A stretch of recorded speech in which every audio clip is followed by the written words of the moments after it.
Today we're going to be talking about Rodney Carrington, Here Comes the Truth. It's a Netflix original comedy special available on Netflix. Rodney Carrington is a singer slash actor comedian. He hasn't had a lot of specials or acting gigs. He does sing. He's in his 40s, and that's a lot of what his jokes are about, being middle aged. He does, right from the start, he goes into fat jokes about himself, self-deprecating fat jokes. He is overweight, and he acknowledges that and basically makes fun of himself for it. And it goes into the normal low-hanging fruit when it comes to fat jokes. Like you've seen them before. There's nothing really original in that portion of the set. Doesn't last very long. He goes into jokes about his ex-wife and what sex with her was like, and there's a lot of jokes about sex with middle-aged women, and yeah, he gets pretty graphic here. He's not politically correct. He's not a safe comedian. He does get very graphic, and it's seems to be for shock value, but overall it doesn't matter if it's for shock value or not if it's funny, and it's not funny. Like his humor just it doesn't hit. It's more just shock value for shock value. And then he talks about a little bit about religion.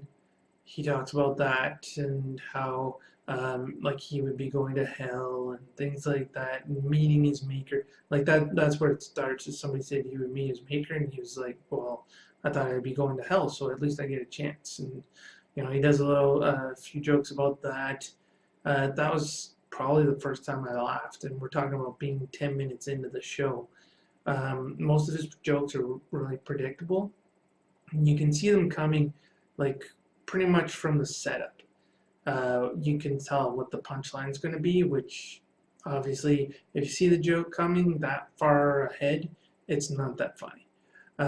He talks about, for some reason, he gets into this whole thing about women menstruating and how that makes them stronger and than men and things like that, which I'm guessing is supposed to be his way of complimenting women, but it comes out like the way he does it. It doesn't come out as a compliment. It comes out more insulting than anything else. And I mean, if you're gonna joke about menstruating, like leave that to women for the most part. I mean, you can deal with joke about how men deal with it, but don't joke about how women deal with it. It makes no sense for a 45-year-old man to think he's an expert enough that he can tell an audience that big what it's like, or things like that. It's just it doesn't make sense, and it wasn't funny. And again, he just gets really graphic for shock value and nothing else. um, Talks about pornography for a little bit and how it leads to bad sex because it creates unrealistic expectations for both sexes, which, yeah, it's pretty realistic. He does go into detail about some of the stuff that he's seen and tried to emulate with a woman, but gets turned down all the time. And again, that stuff is predictable. You see it coming a mile away.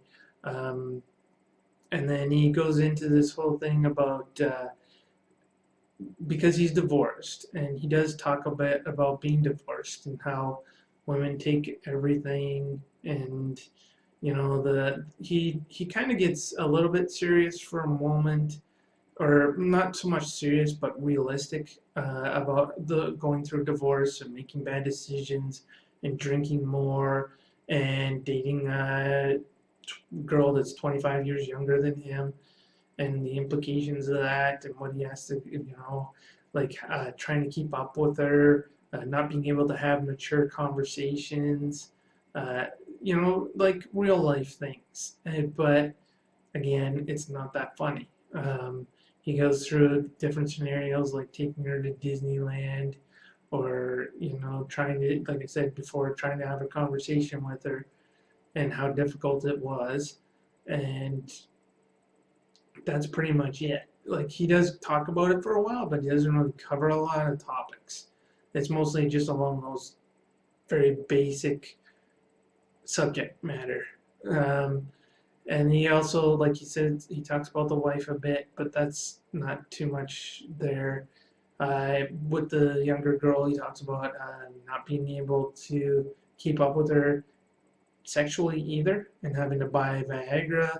Talks a bit about that process of actually getting Viagra and what it does to you and how much fun or not much fun you can have with it. So that was okay. Again, you see it coming. The jokes are predictable. And then for the last 20 to 25 minutes, he sings. And he's a country singer. He has a country singer voice. He brings out a guitar and he starts singing, but most of his jokes are about sex and women and being older. That's pretty much what I would say 80% of his entire set is just about sex and women. And, and then you have the fat jokes and you have some religious jokes, but that's pretty much it. And that's like, I would say it's hard to have a good set when you focus so much on one topic, like women and sex, and don't cover a lot of anything else. Because if that one topic isn't doing well, then you're stuck in it. Like that's 70% of your set. And I don't know if they turned down the audience volume somehow through this special, but you could barely hear them laughing. And I barely laughed at all. Like I laughed a little bit during the songs and a little bit in the beginning with the fat jokes, but after that it was more like rolling your eyes and cringing at like why is he telling these jokes? Leave them to somebody. It's not so much the jokes, the subject matter. It's not so much the subject matter. It's the way he tells it, the way he does it. The punchlines to his jokes are childish. They're more like something a 16-year-old would come up with than something a 45-year-old would come up with. There's no cleverness, there's no subtlety. It's just disappointing overall.